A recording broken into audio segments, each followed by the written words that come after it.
about that?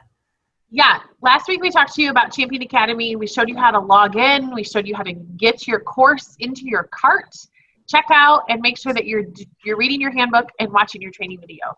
This is a friendly reminder that if you have not done your Champion Academy yet, you need to make this a priority in your week. This is a big, giant boulder of a rock because we want to give you the training materials that you need to be successful. And this is one of the best ways that we've found to be able to communicate that to you. So please make sure that you're getting this done, and you will find that it will help you in your role on your host team. It will give you lots of information about Champion and how our fundraisers run and help you be more successful. Absolutely. The next thing would be how to use those timelines. You should have received by now a timeline that looks very similar to this. And what this is a weekly step-by-step instructions. Now, you probably already received your first weekly checklist email. The items in the email are identical to the items on this checklist. But as you look through this checklist, the first thing you're going to want to do is put dates across the top. And it doesn't matter which week you're in. This week you should be in week 12, so you should put week 12 here. And this is literally your checklist. Check, check, check, check, check. What I do is when I need to come back to something, I circle it. And that way I know I got to come back to it. But if you will use this checklist, you will not miss a thing. It is the most important tool you can have.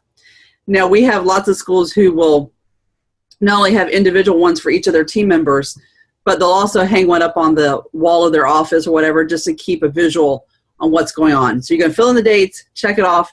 Down here at the bottom, you'll also see that there's you can keep track of how much the board has raised, how much corporate sponsor money has come in, how much your fundraising participants have come in.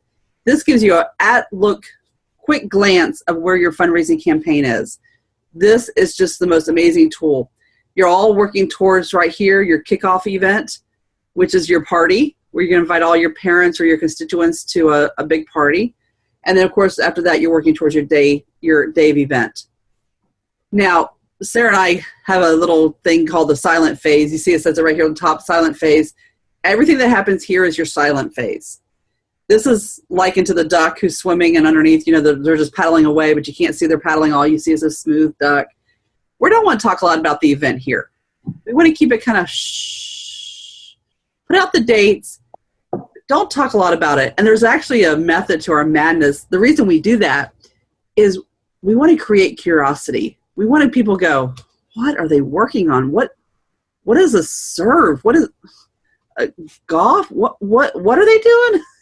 And just, you get people starting to lean in, right? They're going, gosh, I wish I knew what they were doing.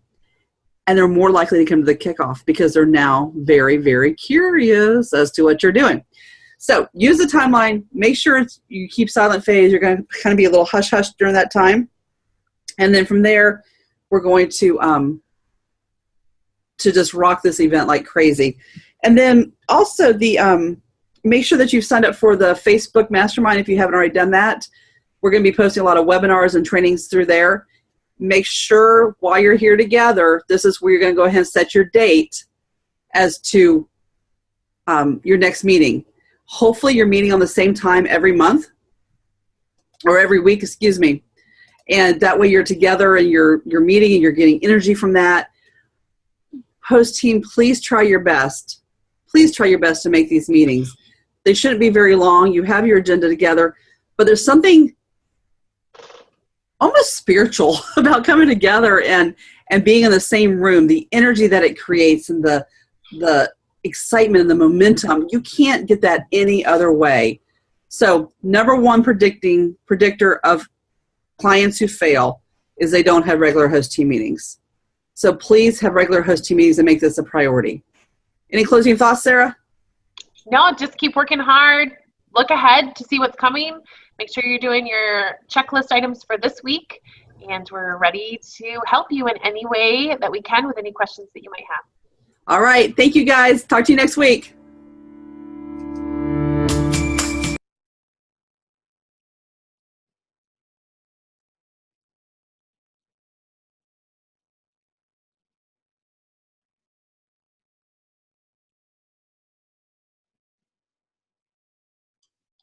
There you go. Any questions about that one?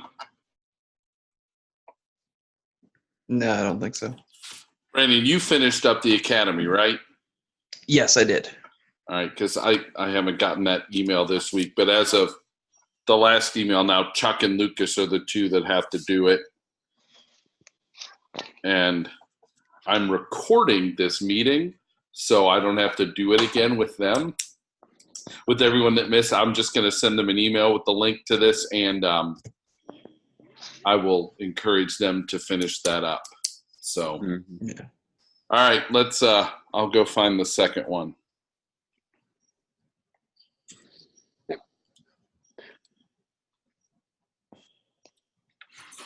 What did I do?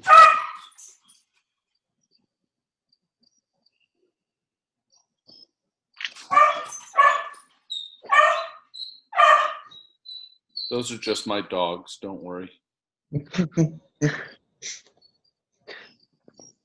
Means Julie must be home.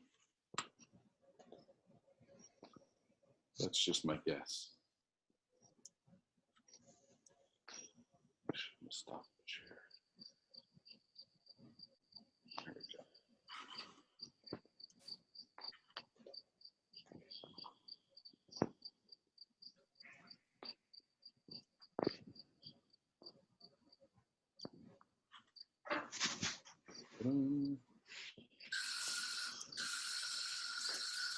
Is it there? Do you see it? I do not. Huh. What if I start playing?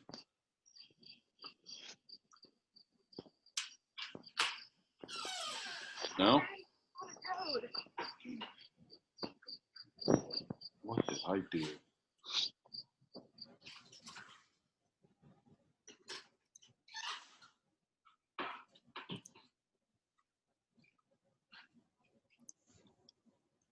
Okay, let's try again. Sorry.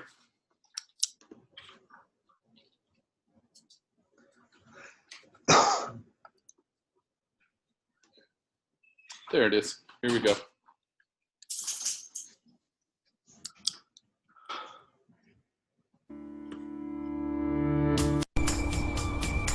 Welcome to the Champion Group weekly training videos. I am your host, Edna Wilson, along with Sarah Bailey. Sit back, relax, and let's get started. Welcome to week 11. We are so glad you guys are meeting together and that you're beginning to get the foundations of your event together. Remember, this little video is always about our rocks. And rocks are the things, you've seen the old analogy where you take a cup and you put the big rocks in first, and you put the little rocks, you put the sand. Well, these are the big rocks. These are the things you can't miss. They have to go into your cup first. Mm-hmm. So this week, we're going to be talking about corporate sponsors, underwriters, and in-kind donations. And there's a whole training that's out there for your corporate sponsor team. But really, this is for everyone because we want everybody to be looking at corporate sponsors. We want everyone to be looking for in-kind donations. Now, what you don't want to do is ask Ace Hardware, who you have a great relationship for a $20 Yeti cup when you could be asking Ace Hardware for a $1,000 sponsorship. Mm-hmm. So you will have to collaborate with your team and make sure that everybody's on the same page about who's asking for what.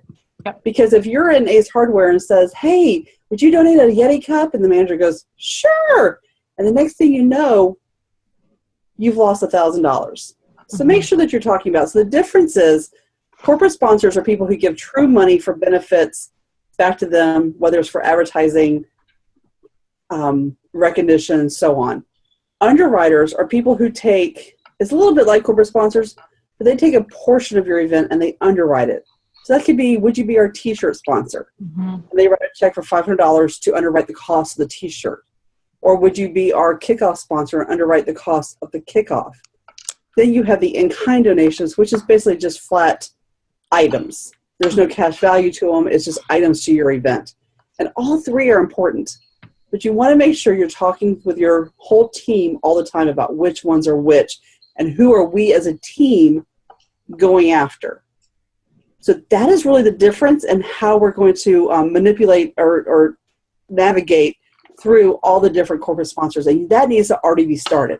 If you haven't started, start it now. All right, what are our other rocks, Sarah? Yeah, the other big rock we want to talk about this week is teacher or staff orientation. That's just getting them some information about what's going to be coming up. You will do your teacher kickoff or staff kickoff during week 7.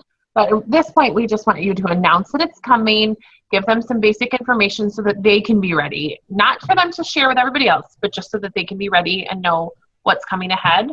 And the other thing that we want to talk about is calling committees. So your calling committee is key in your success of getting people excited. So when you're forming your calling committee, you want to look at, if it's a school, you want to look at your lead classroom parents. Not necessarily the ones that volunteer all the time, but the ones that are really good at getting other people to do things. So usually enthusiastic people, those kind of leaders who you see everybody else kind of gather around when you're at an event, those are the kind of people that you want to plug into for your calling committee, because they have that power to be able to convince somebody to do something, which is attend kickoff or be a participant in our fundraising event or help volunteer. So forming a strong calling committee will really help your event succeed, because they will drive that excitement after kickoff and even getting people to kickoff. Sarah, I would say you brought up a good point. Not everyone's qualified to be on your calling committee. Right. So just because they breathe doesn't mean they be on your calling committee. Yeah. So that's a great point. Yep. Thanks for bringing that up. So those are our only rocks for this week. You're continuing to work on your proof sets. You're continuing to start to fundraise and get the word out that things are happening to your personal donations so that you're raising money. Our goal for the host team is that you'll raise 10% of your overall goal before kickoff. So you have a long way to go. So get out there, get some corporate sponsors, get some donations personally, and just start having fun with it. This is when it really starts getting the engine going. But remember, this is a silent phase. So we're just kind of keeping it real close to our chest as far as what we're going to be doing for the big reveal on kickoff. All right, guys, that's it. Have a blessed day. Can't wait to see the results.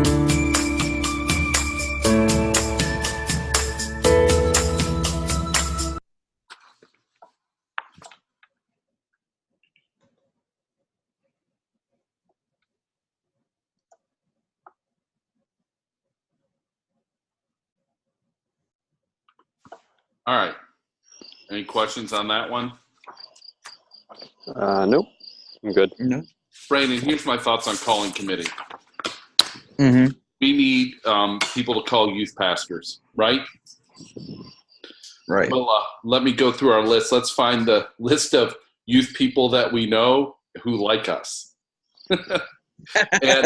and those are the people your committee needs to call. And I'm working on the incentive list for youth groups, along with the incentive list for personal people. We'll come up with some incentives for youth groups to do it and try to make it lucrative.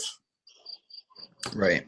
You know, I would like if a youth, something crazy, like if a youth group raised $10,000,